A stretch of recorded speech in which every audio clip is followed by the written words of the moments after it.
Hello everyone, welcome to the एलोजन। इस video में हम लोग नागरहोल नेशनल पार्क के बारे में पढ़ेंगे, जानेंगे नागरहोल नेशनल पार्क क्यों इतना ज़्यादा न्यूज में है, ये आपके लिए इतना ज़्यादा इम्पॉर्टेंट क्यों है, कहाँ से आपको परीक्षा में क्वेश्चन वगैरह पूछे जा सकते हैं, सभी को यहाँ पर हम लोग एक आसान सी भाषा में समझेंगे और साथ ही साथ मैप भी देखेंगे कि ये नागरहोल नेशनल पार्क इंडिया में ये मैप में हमको कहाँ दिखता है, प्लस इसके आसपास का जो एरिया है यहाँ पर कितने नेशनल पार्क और हैं, सभी को यहाँ पर हम लोग समझने की कोशिश करेंगे।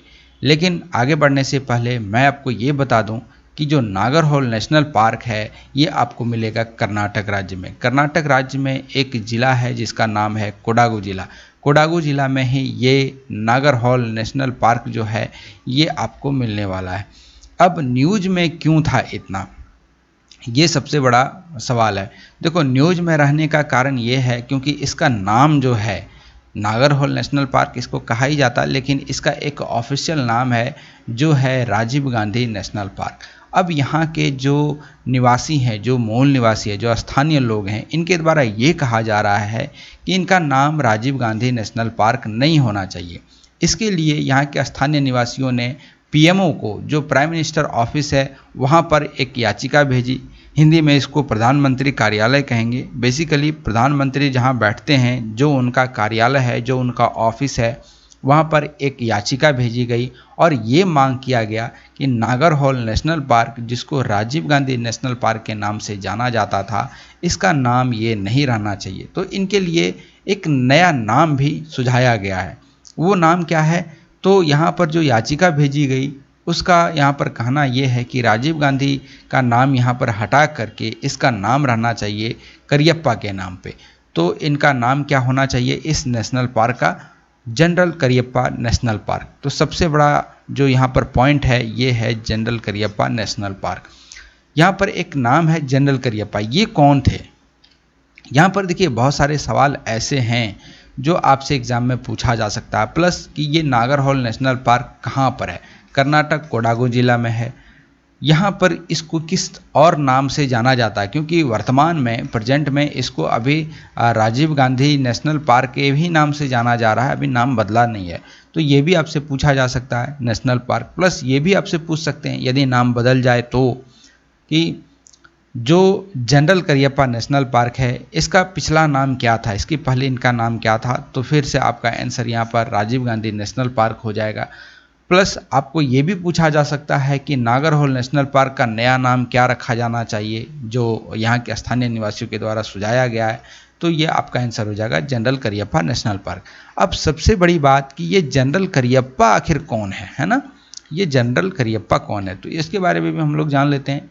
तो जनरल करियप्पा जो है ये भारत के, जो इंडिया है, इंडिया के पहले फील्ड मार्शल बने थे।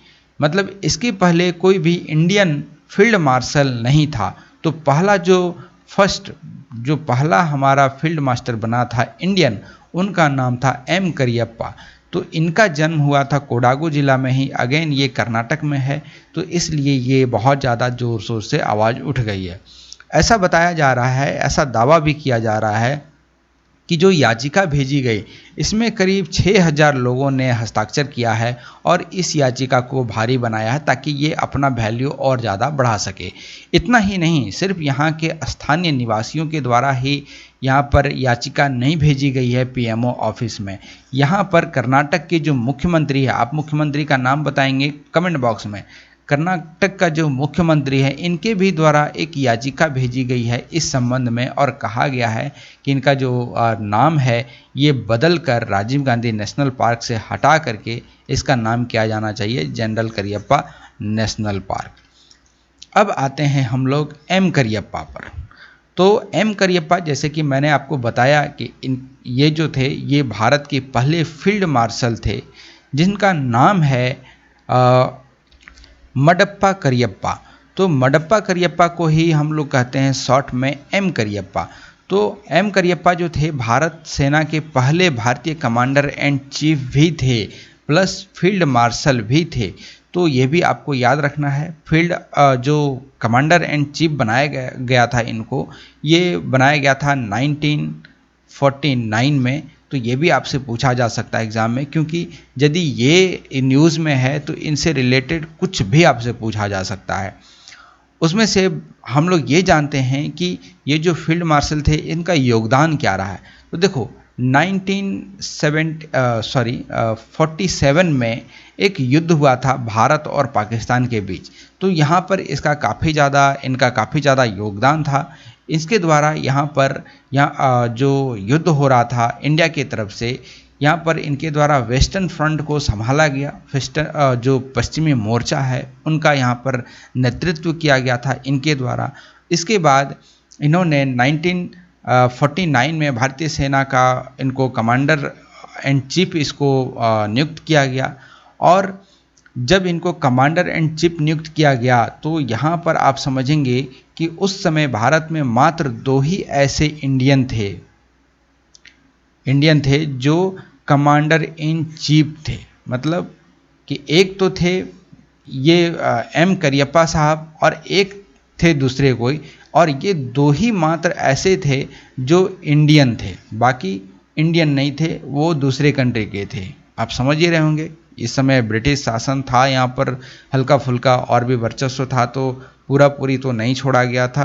कहते हैं हम लोग आज़ाद हो गए थे 1947 में, लेकिन उसके बाद भी कुछ ऐसे अधिकारी यहाँ पर रुके जिनको ये देश अच्छा लगा, उसके बाद वो किसी न किसी पोस्ट पर थे तो वो बरकरार रहे। तो इस तरीके का चीज़ यहाँ पर देखा जाता है। लेकिन उस समय मात्र 2 ही ऐसे व्यक्ति थे भारत के जो कमांडर एंड चीफ थे और 5 सितारे वाले थे। 5 सितारा जो रैंक होता है, 5 स्टार रैंक, वो मात्र 2 ही थे। तो एक थे कौन, एम करियप्पा जी जो आप यहाँ पर फोटो में देख रहे हैं, और दूसरे थे फील्ड मार्शल सैम मानेकॉश। ठीक है, ये नाम आपके लिए इम्पॉर्टेंट है। फील्ड मार्शल सैम मानेकॉश जो हैं ये दूसरे ऐसे व्यक्ति थे 5 स्टार वाले जिनको कमांडर इन चीफ नियुक्त किया गया था। अब सबसे पहली बात ये आता है कि ये जो करियप्पा जी हैं ये भारत के, इंडिया के पहले फील्ड मार्शल बने थे। तो इसके पहले कौन था? तो इसके पहले था ये भाई साहब, ये जो आप देख रहे हैं इनका नाम है sir Francis Robert Roy butcher. तो ये थे इनके पहले। तो ये जो थे ये थे ब्रिटिशर। तो ब्रिटिशर यहाँ पर बहुत लंबे समय तक रहे हैं, और करियप्पा जी जो थे इनके पहले यहाँ पर यही यहाँ के फील्ड मार्शल थे। तो आई होप आपको करियप्पा के बारे में मोटा मोटी आपको पता ही चल गया होगा। तो आशा करते हैं कि ये चीज़ तो आपको समझ में आ गई होगी। अब हम लोग बात करते हैं नागरहोल के बारे में। नागरहोल राष्ट्रीय उद्यान, जो कि हम लोग नेशनल पार्क कहते हैं इंग्लिश में, ये आखिर कहाँ है? देखो, ये जो राष्ट्रीय उद्यान है ये पश्चिमी घाट के तलहट्टी से लेकर ब्रह्मगिरी पहाड़ी और दक्षिण में केरल राज्य तक फैला हुआ है। मुझे आप कमेंट करके बता सकते हैं ये ब्रह्मगिरी पहाड़ी कहाँ पर लोकेटेड है? तो यदि आप इसके बारे में जानते हैं तो आप जो भी जानते हैं इस पहाड़ के बारे में या इस पहाड़ी के बारे में आप कमेंट बॉक्स में लिखेंगे। तो इसका जो विस्तार है ये आप देख पाएंगे कि पश्चिमी घाट के तलहट्टी से लेकर ब्रह्मगिरी पहाड़ी और दक्षिण में केरल राज्य तक ये फैला हुआ है। विशेष रूप से हम लोग देखें तो यह जो नेशनल पार्क है ये कर्नाटक में कोडागु जिला और मैसूर जिला, ये दोनों में ये संयुक्त रूप से स्थित है। देखिए ये जो लोकेशन है ना, भारत कुछ इस तरीके से है। तो यहाँ पर आता है कर्नाटक राज्य कुछ इस तरीके से, इतना बड़ा तो नहीं है, इधर आंध्र प्रदेश आ जाता है। तो ये कर्नाटक राज्य है, और इधर से शुरू होता है इस तरीके से केरला, और यहाँ पर है इस तरीके से तमिलनाडु। तो ये जो एरिया आप जो मैं रंग रहा हूँ लाल कलर से, ये एरिया काफ़ी ज़्यादा डेंस है। ठीक है, ये एरिया काफ़ी ज़्यादा डेंस है। किस चीज़ से? तो फॉरेस्ट से, बायोडाइवर्सिटी से। तो ये आपके लिए बहुत ज़्यादा इम्पॉर्टेंट हो जाता है। इसलिए भी नेशनल पार्क कर्नाटक राज्य के कोडागु जिला मैसूर जिला में संयुक्त रूप से स्थित है, क्योंकि ये बहुत बड़ा क्षेत्र हो जाता है और इसमें 2 ऐसे राज्य भी आ जाते हैं, 2 ऐसे ज़िले भी आ जाते हैं। और ये जो जगह है नागरहोल नेशनल पार्क, ये आपका आता है नीलगिरी बायोस्फीयर रिजर्व के अंतर्गत। अब नीलगिरी बायोस्फीयर रिजर्व जो है ये काफ़ी बड़ा क्षेत्र है, इसलिए ये अलग अलग राज्यों में भी आता है। अब बात करते हैं कि ये नेशनल पार्क जो है, नेशनल पार्क के साथ साथ और ये क्या क्या है। देखो, नेशनल पार्क के साथ साथ ये एक टाइगर रिजर्व भी है। तो टाइगर रिजर्व जो है, राजीव गांधी राष्ट्रीय उद्यान जो है, इसमें एक टाइगर रिजर्व है जो बनाया गया था 1999 में। 1999 में इसको जब बनाया गया तो ये भारत का 37वां मतलब कि 37वां ऐसा टाइगर रिजर्व बना और ये बनकर सामने आया। अब बात आता है कि भारत में जितने भी टाइगर रिजर्व हैं ये कैसे बने और किस प्रकार से बने। तो टाइगर रिजर्व जितने भी भारत में बनाए गए हैं सभी को यहाँ पर एक एक्ट के द्वारा बनाया गया, एक प्रोजेक्ट के द्वारा बनाया गया। प्रोजेक्ट का नाम क्या था? तो प्रोजेक्ट का नाम था प्रोजेक्ट टाइगर।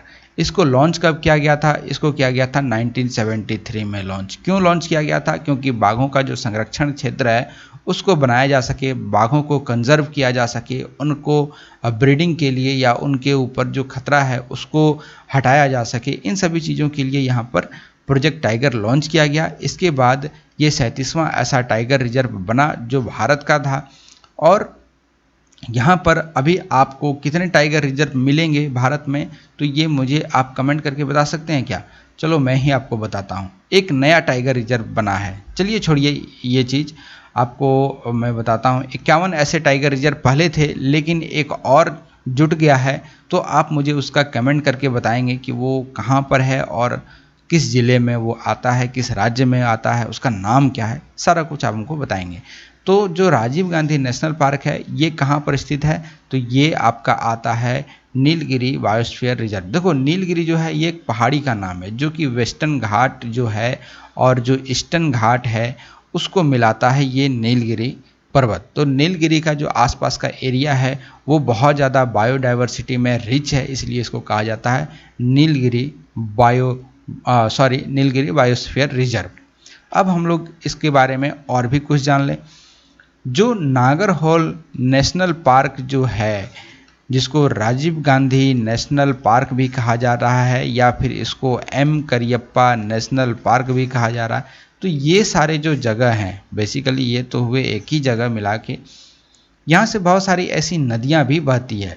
तो आप यहाँ पर देख सकते हैं लक्ष्मण तीर्थ जो नदी है यहाँ पर इसके बीचों बीच बहती है। उसके बाद नागरहोल, बालेहोल और एक नदी है जिसका नाम है कबनी नदी। कबनी नदी पर एक आपको डैम भी मिलेगा जिसका नाम है कबनी डैम, या फिर इसके पीछे जो पानी है जो वाटर रिजर्व है, मतलब जिसको रिजर्वायर कहा जाता है, वो भी आपका इसी नाम से जाना जाता है, कबनी रिजर्वायर। तो ये भी आपसे पूछा जा सकता है। ये जो जगह है नेशनल पार्क जो आपको मैंने बताया, नागरहोल नेशनल पार्क या फिर राजीव गांधी नेशनल पार्क, ये एशियाई हाथी के लिए बहुत ज़्यादा इम्पॉर्टेंट है क्योंकि इनका ये हैबिटाट वाला एरिया है, इसलिए ये यहाँ पर पाए जाते हैं। साथ ही साथ जो नागरहोल नेशनल पार्क है ये आपका ऊपर है और इसके नीचे एक और नेशनल पार्क है जिसको कहा जाता है बांदीपुर नेशनल पार्क। तो ये ऊपर आता है और ये नीचे आता है। इन दोनों को बांटता है एक रिजर्वायर, मतलब एक डैम है जो इसको बांटता है। आप समझ ही गए होंगे कि ये डैम कौन सा होगा। तो ये डैम वही है, कबिनी नदी का जो डैम है जिसको कबिनी रिजर्वायर या फिर कबिनी डैम कहा जाता है, यहीं पर इसको बांट देता है। और ये नेशनल पार्क जो कि नागरहोल नेशनल पार्क है और बांदीपुर नेशनल पार्क है, इन दोनों के बीच में पड़ता है ये डैम। तो ये आपको मैं मैप में भी दिखाता हूँ। चलिए चलते हैं मैप की ओर। ये है हमारा प्यारा भारत, और प्यारा भारत में आप यहाँ पर देख पा रहे होंगे ये जो एरिया है ये है केरला का, ये जो एरिया है ये है कर्नाटक का, ठीक है। ये है हमारा तमिलनाडु, ये है हमारा आंध्र प्रदेश, अरुणाचल प्रदेश नहीं, आंध्र प्रदेश। अरुणाचल प्रदेश यहाँ है भाई, अरुणाचल प्रदेश यहाँ पर है, भारत का सबसे ईस्टर्न राज्य स्टेट। तो यहाँ पर आप देख पा रहे होंगे कि ये जो आपको लाल कलर में मार्क जगह दिख रहा है यही है नागरहोल नेशनल पार्क। अब यहाँ पर आपको दिख रहा होगा ये केरल में, लेकिन केरल में है नहीं। मैं इसको थोड़ा जूम करता हूँ तो यहाँ पर आप देख पा रहे होंगे ये जो बाउंड्री आपको दिख रही है, मैं इसको मार्क करता हूँ ज़रा सा ताकि आपको और भी अच्छे से ये दिख पाए। तो जो आप ये बाउंड्री देख रहे हैं इस तरीके से, ये है आपका केरल, ठीक है। ये आपका कौन सा राज्य है, तो ये है केरला। और ये जो आप एरिया देख रहे हैं ये है आपका कर्नाटक, यहाँ पर है ना कर्नाटक, तो ये है एरिया कर्नाटक का। और यहाँ से एक और लाइन आप देखेंगे इस तरीके से खींचा हुआ है, ये जो आप लाइन देख रहे हैं ये है हमारा तमिलनाडु। तो ये हो गया केरल, ये हो गया तमिलनाडु, ये हो गया कर्नाटक। कर्नाटक के ठीक बगल में आप एक और लाइन देखेंगे इस तरीके से खींचा हुआ, तो ये आपका आता है आंध्र प्रदेश, ठीक है। आंध्र प्रदेश का ये एरिया है। यहाँ पर जो ये जगह है यहीं पर बहुत सारा इम्पॉर्टेंट बेस है जिसको हम लोग, जैसे कि यहाँ पर हम आपको बताते हैं इसरो यहीं पर है आंध्र प्रदेश में। इसके बाद इसका लॉन्च जो पैड है ये सब भी यहीं पर है। ये सारी चीज़ आपको याद होना चाहिए, मैप तो खैर याद ही होना चाहिए।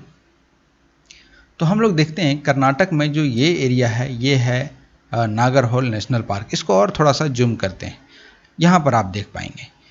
ये देखिए ये एरिया काफ़ी ज़्यादा आपको हरा भरा नहीं नज़र आ रहा है। ये एरिया, फिर ये एरिया, यहाँ पर ये एरिया है, या फिर ये जो पूरा रीजन है, या फिर आप इसको पूरा ले सकते हैं। ये जो पूरा रीजन है ये काफ़ी ज़्यादा हरा भरा नहीं लग रहा।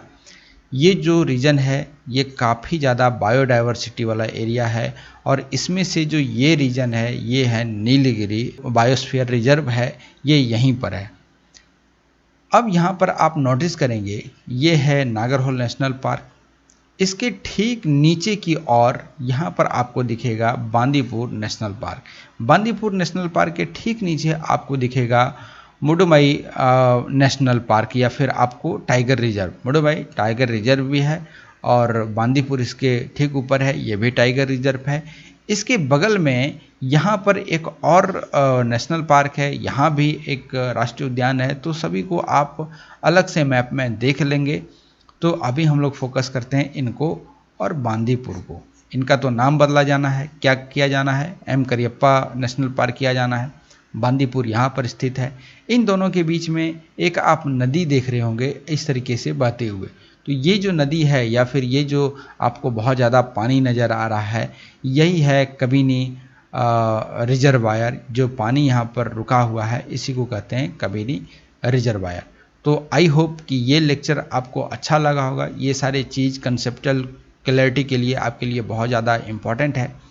तो आज का जो लेक्चर था ये इतना ही था। यदि आपको लेक्चर अच्छा लगता है तो वीडियो को लाइक करें, वीडियो को सब्सक्राइब करें चैनल को। Thank you for watching the illusion. God bless you all.